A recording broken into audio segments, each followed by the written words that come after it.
Hola, ¿qué tal? Antes de empezar con el tema del vídeo, quiero deciros que voy a volver a sortear dos videojuegos Doom para Steam, así que si queréis participar, pues os vais a la descripción del vídeo, ya que ahí tendréis todos los pasos para que sepáis cómo hacerlo. Evidentemente, este sorteo es internacional.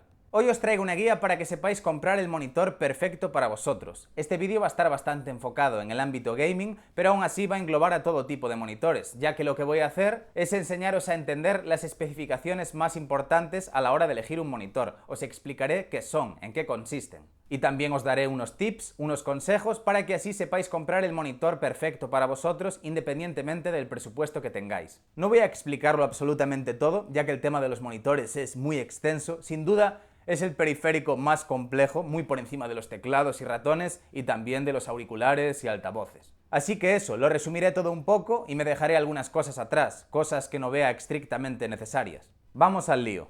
A mí hace unos años me pasaba que cuando leía las características de un monitor me sentía súper perdido, porque leía que algunos ponía que tenía un tipo de panel VA, otros tipo de panel TN, otros tipo de panel IPS, leía cosas como ángulo de visión, G-Sync, FreeSync, tiempo de respuesta, y después veía reviews de monitores gaming y hablaban de cosas como tearing, stuttering, input lag, y yo en plan, ¿de qué están hablando? Entonces decidí hacer este vídeo porque a día de hoy ya me informé, ya tengo bastante experiencia, ya no estoy perdido y creo que puedo ser un buen guía para vosotros, para la gente que estéis perdidos a la hora de elegir un monitor.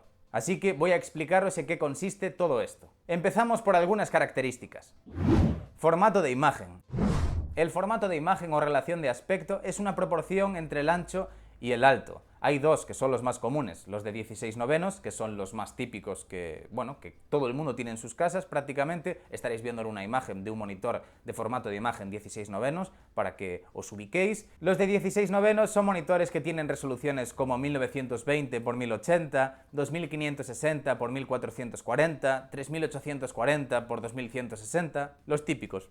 Y también, por otro lado, tenemos los de 21/9, que son los ultra wide, los ultra panorámicos. Los monitores de 21/9 pueden tener resoluciones de, por ejemplo, 2560 x 1080, 3440 x 1440 y demás. Hay más tipos de formato de imagen, como por ejemplo los de 4 tercios, que siguen estando en muchos bares y en oficinas, pero a día de hoy ya no tiene sentido comprarse uno de esos monitores, así que los dejaré a un lado. También están los de formato de imagen de 32/9, por poneros otro ejemplo, que son estos super ultra panorámicos. Sacó al mercado uno Samsung y otro MSI, y no sé si hay más marcas que a día de hoy tienen monitores de 32/9 en el mercado, pero bueno, supongo que ya habrá más marcas que tengan pensado sacar monitores de 32/9 al mercado. Tiempo de respuesta. Es la cantidad de tiempo que necesita un píxel para cambiar de un color a otro y después volver a su color original. Se mide en milisegundos. Normalmente viene especificado de gris a gris. Cuanto más rápido cambie de color, mejor. Entonces, cuanto menor sea el tiempo de respuesta de un monitor, mejor. Si el tiempo de respuesta es demasiado alto, se produce el efecto ghosting, que hace que se muestre un rastro, cuando por ejemplo en un videojuego hay ciertos objetos en movimiento, o cuando nosotros hacemos movimientos de cámara algo rápidos o muy rápidos. Esto ya afecta incluso lo que se está representando la imagen de forma estática. Al nosotros mover la cámara hacemos que se produzca este efecto en la imagen. Cuanto más rápido sea el movimiento de un objeto que se esté representando en pantalla, o cuanto más rápido sea el movimiento de cámara que nosotros hagamos, más pronunciado será este efecto llamado ghosting. Y este efecto no solo se produce en videojuegos, evidentemente, se produce en general, en videojuegos, en vídeos, en aplicaciones. Si por ejemplo movemos rápido una carpeta en el escritorio de Windows, también sufriremos de ghosting en esa ventana si el tiempo de respuesta del monitor es demasiado alto. Tan solo os estoy poniendo ejemplos, no os estoy citando todas y cada una de las situaciones en las cuales se produce. Aparte de poder llegar a ser bastante molesto, el ghosting es un gran enemigo al estar jugando juegos competitivos. Si estamos en Counter-Strike, por ejemplo, y hacemos un movimiento rápido de cámara, y hay un enemigo lejos que no teníamos delante antes de hacer dicho movimiento, y se vería de pasada, si el monitor sufre de demasiado ghosting, es muy probable que no lo veamos. Por eso es muy importante que el tiempo de respuesta del monitor sea bajo para jugar a este tipo de juegos. Aparte de esto, también es muy importante la tasa de refresco en este tipo de juegos, ya que con un monitor de 144 Hz, por ejemplo, y jugando a una cantidad de FPS que haga que se aproveche dicha tasa de refresco, también facilitaría la visión del enemigo en este ejemplo que os acabo de poner. Al haber más imágenes por segundo de las que un monitor convencional de 60 Hz podría representar, hay más información para nuestros ojos y para nuestro cerebro, que al final es el que procesa todo. Y la nitidez en pantalla a la hora de hacer movimientos de cámara rápidos aumenta, por poneros un ejemplo. Hay más ventajas, pero esto de los hercios lo explicaré después. Resolución. A estas alturas ya todos sabéis qué es la resolución, sabéis que se mide en píxeles y cuanto mayor sea, mejor, vamos a tener una mayor nitidez, ya que tendremos una mayor cantidad de píxeles por pulgada. Y claro, según el tamaño del monitor, de las pulgadas que sea, la resolución ideal para que la imagen se siga viendo perfectamente nítida y sin perder calidad varía. Aunque por supuesto para que esto se note a simple vista también depende de a la distancia a la que estemos del monitor. Por este motivo y alguno más os voy a dar un tip. Para elegir un monitor de 16:9, pues según el tamaño y la resolución os diría lo siguiente. Si son de resolución 1920 hasta 24 pulgadas sería lo ideal. De más de 24 pulgadas, hasta las 27, la resolución ideal sería 2560 x 1440. Más de 27 pulgadas, 3840 x 2160, es decir, 4K. Si es de 27 pulgadas justas, pues 4K también viene bien. Esto no es una regla que haya que seguir a rajatabla, simplemente es un tip que no falla. Más tips. Si queréis compraros un monitor de 21 os recomiendo que mínimo sea de 29 pulgadas. Aunque yo los prefiero de 34 pulgadas, para mí es lo ideal. Y es importante también que esté en una mesa que sea ancha, tampoco lo tengáis en una mesa súper estrecha porque si no el monitor va a ser enorme y vais a tener que andar con la cabeza así. También depende de la distancia, por supuesto. En cuanto a la resolución perfecta de estos monitores de 21 según el tamaño, pues si es de 29 pulgadas que sea 1080 ya está perfecto. Incluso los de 34 pulgadas están bastante bien cuando son de resolución 1080, pero si podéis comprar uno que sea de resolución 1440, mejor que mejor, y si es de más, pues bueno, bienvenido sea. Input lag. Es el tiempo que tarda el monitor en representar una acción en pantalla que hacemos desde el ratón, teclado, mando, ya sea un movimiento de cámara, un disparo o lo que sea. Aunque ya sabéis que las latencias están en todo, también en los periféricos. G-Sync, FreeSync o FreeSync 2. Son tecnologías creadas para suplir la sincronización vertical y todos los errores que pueda ocasionar esta. ¿Y para qué sirve la sincronización vertical? Pues para eliminar el tearing, que es este error que hace que veamos en nuestro monitor imágenes entrecortadas cuando estamos jugando a videojuegos. Esto se puede producir cuando el videojuego nos esté yendo a más FPS que el número de hercios de la tasa de refresco del monitor. Por ejemplo, si tenemos un monitor de 60 hercios y el juego nos funciona a unos 150 FPS de media, es probable que suframos de tearing. Cuando esto ocurre, podemos activar la sincronización vertical para eliminar este error, pero hay un problema, y es que al hacerlo, podemos sufrir de latencia como efecto secundario. Por eso se crearon estas tecnologías llamadas G-Sync, FreeSync y FreeSync 2 también, que básicamente es una mejora del primer FreeSync. Estas tecnologías también pueden corregir errores de microstuttering. Este error lo que produce son microparones en la imagen, lo que comúnmente denominamos tirones. ¿Y cómo hacen todo esto? Pues igualando el número de hercios a los que trabaja el monitor con los FPS que le proporciona nuestra tarjeta gráfica, los FPS que genera nuestro PC. Por lo que si por ejemplo tenemos un monitor de 144 hercios que cuente con una de estas dos tecnologías y tenemos una tarjeta gráfica compatible y el juego está funcionando a 85 FPS, el monitor trabajará a 85 hercios y cuando el juego funcione a 115 FPS, el monitor trabajará a 115 hercios. Todo esto a tiempo real. Son tecnologías de sincronización adaptativa. Como sabéis, las variaciones de FPS son continuas al no tener fijada una tasa de frames y al tener desactivado el V-Sync o sincronización vertical. Un monitor puede tener compatibilidad con FreeSync o puede tener G-Sync. ¿Las dos cosas a la vez? No. Una de las diferencias más llamativas y que notamos en el precio a la hora de comprarnos un monitor con G-Sync es que los monitores con G-Sync cuentan con un módulo dentro del monitor, y esto se traduce en un mayor coste a la hora de comprarnos un monitor con G-Sync con las mismas características que uno que sea compatible con FreeSync. Si tenemos dos monitores con las mismas características, con la diferencia de que uno de ellos tiene G-Sync y el otro es compatible con FreeSync, el que tiene G-Sync va a ser más caro que el otro. Hay más diferencias entre estas dos tecnologías, pero este vídeo solo es para que os hagáis una idea de todo en general, no para profundizar en cada apartado, sino este vídeo duraría 1 hora y media. Para poder usar el G-Sync necesitamos una tarjeta gráfica de Nvidia compatible, que actualmente lo son todas de la gama GTX y RTX que hay en el mercado. Si no estáis seguros de que vuestra tarjeta gráfica es compatible con G-Sync, pues os vais a la página web de Nvidia y ahí os dirá si es compatible o si no. Y también necesitáis un monitor que tenga G-Sync, claro. Y para utilizar el FreeSync necesitamos un monitor compatible con FreeSync y una tarjeta gráfica de AMD compatible. Ángulos de visión. Existe el ángulo de visión horizontal y el vertical. e indican sobre qué rango las imágenes mostradas en pantalla son visibles sin necesidad de mostrar una imagen negativa. Me explico. Tomando como punto de partida estar justo enfrente del monitor, si el ángulo de visión horizontal de un monitor es de 178 grados, por ejemplo, 178 indica que la imagen en pantalla es visible sobre un rango de 178 grados horizontalmente, de lado a lado, sin la necesidad de mostrar una imagen de color negativa. El mismo ejemplo se podría dar hablando del ángulo de visión vertical, solo que habría que ir de arriba a abajo. Esta pérdida de autenticidad de imagen a medida que nos movemos hacia los lados o hacia arriba o hacia abajo es mucho más pronunciada en los monitores con panel TN que en los que tienen panel VA o IPS, por ejemplo, ya que los paneles TN son los que tienen ángulos de visión más bajos. Tasa de refresco. Es el valor que indica la cantidad de veces que la imagen de pantalla se va actualizando y puede llegar a mostrar en un segundo. Se mide en hercios. Trasladándolo al mundo de los videojuegos, si nuestro PC genera 150 FPS de media en un juego y nuestro monitor es de 60 Hz, el monitor solo te va a mostrar 60 FPS. Aunque el contador de frames te marque 140 FPS, por ejemplo, el monitor solo te va a estar mostrando un máximo de 60 frames por segundo. Si un monitor es de 144 Hz, el monitor será capaz de mostrar hasta 144 FPS, y si es de 240 Hz, pues eso, el monitor te podrá mostrar hasta 240 imágenes por segundo. Evidentemente, para ello necesitamos un PC con la potencia suficiente para ser capaz de generar dichas cantidades de frames por segundo. Tipos de panel. Voy a explicaros los tres tipos de paneles más comunes que hay, que son los TN, VA e IPS.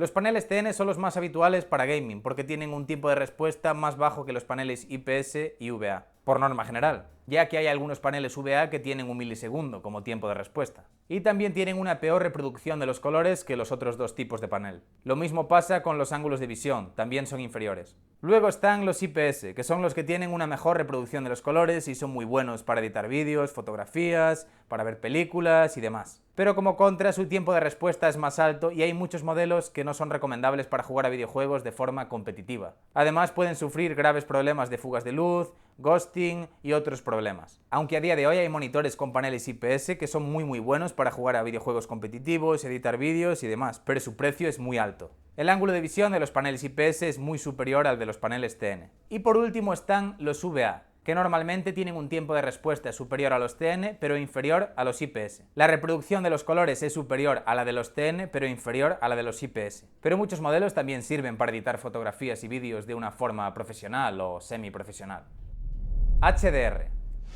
HDR son las siglas que traducidas al español corresponderían a alto rango dinámico. Consiste en una serie de técnicas que permiten generar imágenes con una mayor cantidad de tonalidades y fidelidad visual a través del manejo de la luz. Hay varios sistemas de HDR, como por ejemplo el HDR10, pero a fin de cuentas todas se limitan básicamente a lo mismo, a enviar información a la pantalla para decirle cómo activar los LED que regulan el brillo. Pero aparte de necesitar un monitor HDR, también necesitamos que el contenido que se muestre en pantalla tenga la suficiente información, ya sea una foto, un vídeo, un videojuego. No todos los videojuegos tienen HDR, ni todo el demás contenido multimedia tiene la suficiente información, por lo que es cosa de dos, del monitor y del contenido. No voy a profundizar más, ya que el tema del HDR da para hacer un vídeo entero, y hay distintas variantes que tendría que explicar para que lo supieseis absolutamente todo. Si me lo pedís, haré un vídeo.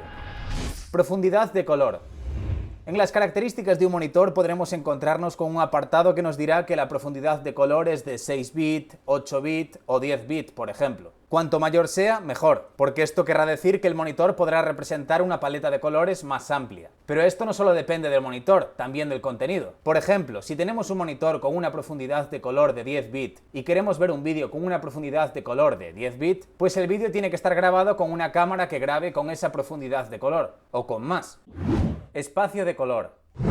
En este apartado todo va a ir dirigido al tema de la edición, no al mundo gaming. Vamos al lío. El espacio de color es un sistema de interpretación de los colores. Os voy a hablar de tan solo dos. Por un lado tenemos el sRGB, que es un sistema que crearon Microsoft y HP para estandarizar todos los espacios de color de todos los dispositivos, para que si por ejemplo alguien retoca una foto en Photoshop en sistema sRGB y después la ve en su móvil y después en su tablet y se la envía a alguien para que la vea en su monitor y portátil, pues que la imagen se represente en cualquier dispositivo de la forma más similar posible. Para eso se creó este sistema. Este espacio de color es el que es perfectamente compatible con todos los navegadores web, cosa que no pasa con el Adobe RGB. El Adobe RGB tiene un espacio de color más amplio y se usa de forma muy profesional para editar contenido y también para imprimir las imágenes que retoquemos en impresoras de gran calidad. Es mejor, pero los monitores que cuentan con un gran porcentaje de Adobe RGB, como 99% por ejemplo, salen más caros que los que tan solo cuentan con un gran porcentaje de sRGB. A la hora de elegir un monitor, todo depende del presupuesto que tengas. Si tiene un gran porcentaje de Adobe RGB, es mejor. Pero diría que estos monitores van destinados o son más necesarios para un público mucho más específico. Además tendremos que tener un hardware mucho más costoso para sacarle provecho. Si solo vais a editar contenido para compartirlo por internet, la mejor opción calidad-precio es comprarse uno con un gran porcentaje de sRGB.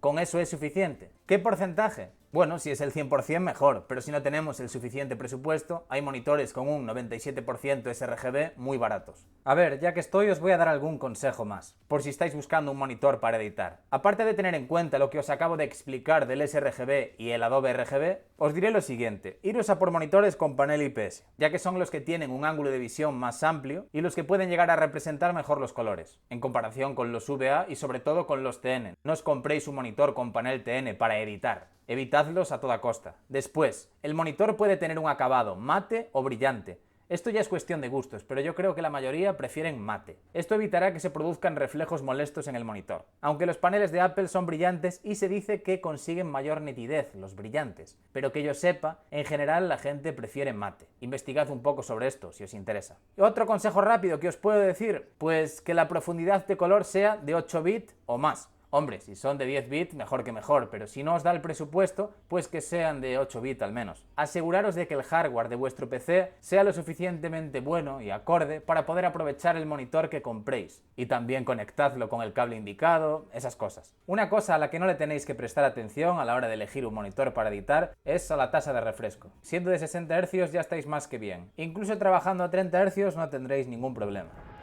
Voy a hacer una mención honorífica a la tecnología OLED, ya que a pesar de que no está estandarizada en monitores gaming a día de hoy, ni siquiera sé si existe un monitor gaming que la utilice, pues a pesar de eso cada día está más presente, por lo que creo que puede merecer la pena que mencione algunas curiosidades. Las siglas OLED, traducidas al español, harían referencia a diodo orgánico de emisión de luz. A diferencia de otras tecnologías, la OLED no necesita de ninguna fuente de iluminación adicional, ya que los diodos emiten luz al proporcionarles corriente. Y una peculiaridad del OLED es que pueden conseguirse unos negros mucho más puros, porque estos diodos que emiten su propia luz pueden apagarse, por lo que si en una imagen hay una zona que sería de un color completamente negro, pues los diodos que se encuentran en esa zona en concreto, donde hay que representar un negro puro, se apagarán, para conseguir eso, un negro mucho más puro. Ok, en esta parte del vídeo voy a resolveros unas cuantas dudas que podáis tener. A ver, Dante, hablando de monitores gaming, para ti, ¿cuándo un tiempo de respuesta es alto? Pues lo ideal para jugar a videojuegos en general es que no sea superior a 4 milisegundos de gris a gris. En paneles TN siempre os vais a encontrar tiempos de respuesta de 1 milisegundo cuando el monitor es bueno para videojuegos. A día de hoy es un estándar, panel TN 1 milisegundo.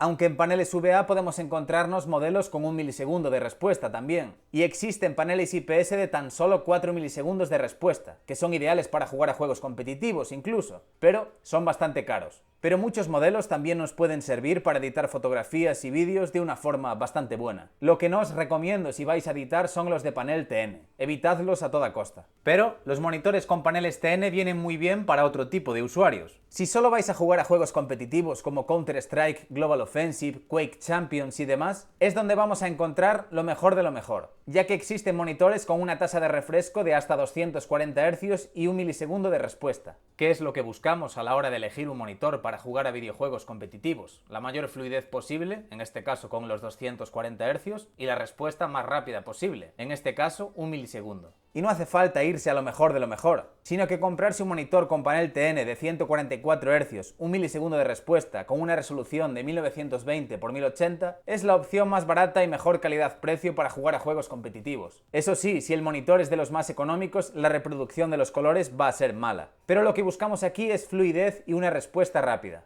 También tengo que decir que los modelos nuevos de monitores con panel TN se ven mucho mejor que los de hace unos años. Y recordad, en monitores de 16 novenos de resolución 1920 x 1080 os recomiendo que no sean superiores a 24 pulgadas. Además, para muchos 24 pulgadas es el tamaño máximo recomendable para jugar a shooters competitivos, por ejemplo. Aunque yo, por ejemplo, uno de 27 pulgadas lo veo muy bien. Eso sí, en ese caso que sea de resolución 2560 x 1440 es una opción genial para que la imagen sea perfectamente nítida aunque estemos a poca distancia del monitor. Si queremos un monitor para jugar a juegos competitivos y también a otro tipo de juegos, a juegos de todo tipo, con una reproducción de los colores mejor que la de los paneles TN, aunque no tan buena como puede llegar a ser en un buen panel IPS, pero que no sea tan caro como los paneles IPS y manteniendo un tiempo de respuesta bajo, tenemos monitores con paneles VA muy buenos en el mercado. Es cuestión de buscar. Os pondré algunos ejemplos en la descripción, de monitores de todo tipo, con panel TN, VA, IPS y enfocados a todo tipo de usuarios. Hice la descripción y ahí tendréis de todo.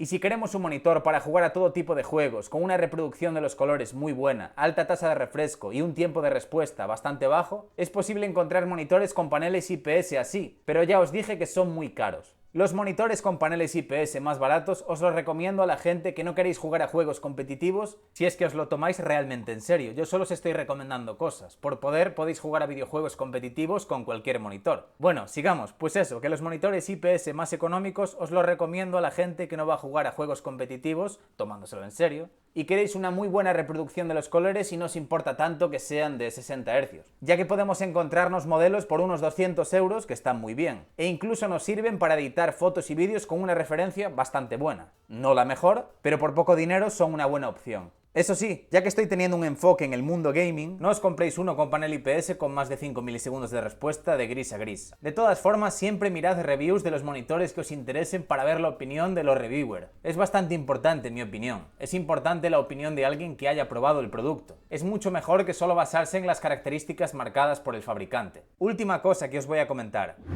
Monitores curvos. ¿Los recomiendo? Pues a ver, si vais a editar de una forma profesional, no os los recomiendo. Me da igual el formato de imagen que tengan. Pero si queréis un monitor y lo vais a usar para jugar a videojuegos, ver películas y editar vídeos, pero editar vídeos de una forma más casual, por decirlo así, si son de 21 novenos, os recomiendo que sean curvos. O si son de 32 novenos, también. Ya que la curva está hecha para tener cada punto de la pantalla a una distancia más equidistante de tus ojos. Para que así estés más cómodo y no tengas que mover tanto el cuello de un lado al otro para poder ver bien las partes más exteriores del monitor. Pero recordad, poneros a una distancia del monitor a la cual os sintáis cómodos. Por lo tanto, también tenéis que tener una mesa lo suficientemente ancha para ello. Ahora bien, a mí no me gustan los monitores curvos de 16 novenos. No le veo sentido a la curva a menos que se trate de un monitor muy grande. Pero ya tendría que ser de unas 32 pulgadas o así para que le vea sentido a la curva en un monitor de 16 novenos, en mi opinión. Y para mí, un monitor de más de 29 pulgadas es demasiado en 16 novenos. Creo que 27 pulgadas es el máximo ideal para todo tipo de tareas, ya que podemos ver películas en un panel bastante grande, es genial para navegar por internet, editar vídeo, jugar a juegos competitivos, para todo. También dicen que la curva da una sensación más inmersiva cuando estamos jugando a ciertos juegos. Para mí no. Si queréis comprar monitores de 16 novenos curvos, adelante. Solo os doy mi opinión y os digo que a mí no me gustan. En cuanto a qué formato de imagen es mejor, si el de 16 novenos o el de 21 novenos, pues eso ya va en función del gusto de cada uno y depende del uso que le vaya a dar. Solo os diré que para videojuegos competitivos no se suelen usar. En los eSports, que yo sepa, no se usan directamente. Y para editar los de 21 novenos son más prácticos. También me gustan más para ver películas y jugar a juegos en modo campaña. En mi caso, como juego a todo tipo de juegos, incluido competitivos, tengo uno de 16 novenos. Podría haber explicado más cosas en este vídeo. Podría hacer un vídeo de horas de duración hablando sobre monitores y especificando todo mucho mejor y explicándolo mejor al fin y al cabo. Pero es un tema muy complejo y súper extenso. Y no quería hacer un vídeo demasiado pesado. Quería hacer algo básico y más dinámico. Pero espero que con este vídeo, al menos, hayáis aprendido algo u os haya aclarado ciertas dudas. Y eso es todo. Espero que os haya gustado. A los suscriptores deciros que si queréis apoyarme podéis seguirme en Twitter e Instagram, uniros a mi servidor de Discord, tenéis todo abajo en la descripción, todos los enlaces a mis redes sociales y demás, así que os vais ahí abajo, le echáis un vistazo y si queréis apoyarme ya sabéis qué tenéis que hacer. Nada más, nos vemos en el siguiente vídeo. ¡Chao!